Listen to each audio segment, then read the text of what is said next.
There's a huge amount of pressure on medical professionals to create a vaccine to make sure the virus doesn't come back again. The last thing we want is more sickness, death, and lockdowns if the virus re-emerges next year. Already, many states require some form of vaccination in order for children to attend public or private schools.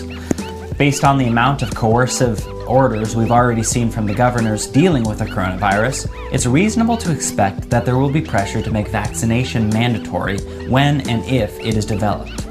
This is a pressure we must resist. This is not because vaccinations are bad. Far from it. The invention of vaccines against deadly diseases like polio and smallpox was a major milestone in Western medicine and in human well-being. The question is not whether vaccines are good, but whether everything good should be mandatory. It's hard to think of a more fundamental freedom than the right to do what you want with your own body. Some would even say it's the only right, underpinning all the others. The right to bodily autonomy is what underlies freedom of speech, as well as what makes crimes like rape, murder, and slavery so abominable.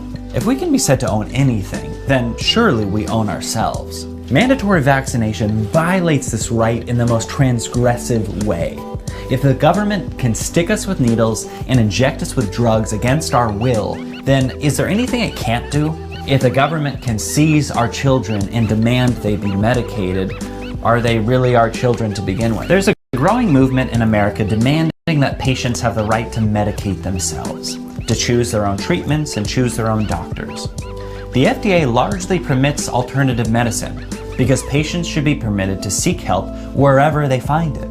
All but a handful of states have at least partially legalized medical cannabis, as its health benefits become more widely recognized. But the right to self-medicate has a flip side.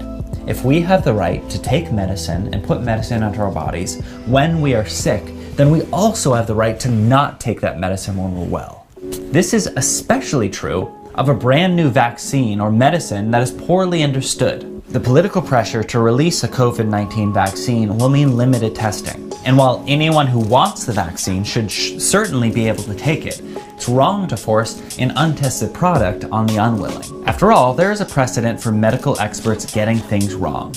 At the beginning of the 20th century, radium was promoted as a health-producing tonic, and cure-all was added to everything from makeup to toothpaste. It was only after Americans started to suffer painful deaths from radiation poisoning that science began to realize its mistake. Through the 1950s, medical doctors were recommending various cigarette brands as not only safe, but also good for the lungs. A little later, thalidomide, the drug responsible for a large number of safety regulations today, was prescribed as safe for pregnant women with tragic consequences. Just imagine the disaster that would have happened if such practices were made mandatory for our own good. Safety is never a guarantee, and even the experts get things wrong. It's a dangerous world, but if we want to live in it, we have to be free to make our own decisions about the risk. When government takes those choices away, it robs us of our most basic right to pursue happiness. Government can't eradicate disease, and it can't legislate death out of existence. What it can do is take a step back and nurture a free society in which life is actually worth living, even if it doesn't last forever.